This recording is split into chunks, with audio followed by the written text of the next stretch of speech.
एक दिन श्री कृष्ण और बलराम पतंग उड़ा रहे थे। पतंग धीरे धीरे आसमान में ऊंचाई की ओर बढ़ रही थी। इसे देखकर बलराम मुस्कुराए और बोले, कृष्ण, ये पतंग तो बहुत ऊपर चली गई है। अगर हम इसकी डोर को काट दे तो ये और भी ऊंची उड़ सकती है।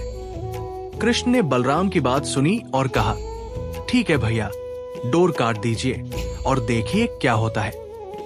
बलराम ने डोर काट दी और पतंग तेजी से ऊंचाई पर चढ़ गई। उत्साहित होकर बलराम बोले, देखो कृष्ण, ये और ऊंची जा रही है। लेकिन थोड़ी ही देर में पतंग धीरे धीरे नीचे गिरने लगी। पहले तो ये हवा में लहराई, फिर अपनी दिशा खोने लगी और अंततः जमीन पर आ गिरी।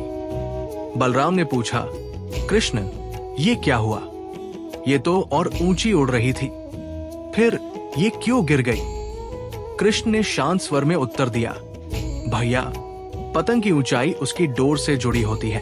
डोर केवल उसे बांधकर नहीं रखती, बल्कि उसे संतुलन और दिशा भी देती है। हमने डोर काट दी तो पतंग कुछ समय के लिए ऊंची गई, लेकिन जल्द ही नियंत्रण खो बैठी। बिना दिशा और सहारे के ये ज्यादा देर नहीं टिक सकी।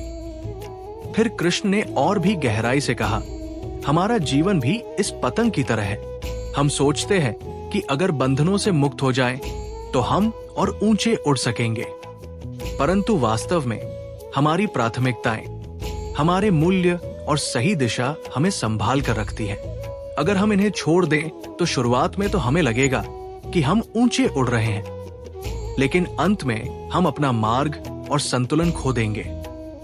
इस पर बलराम ने सिर हिलाते हुए कहा, कृष्ण, तुम सच कहते हो।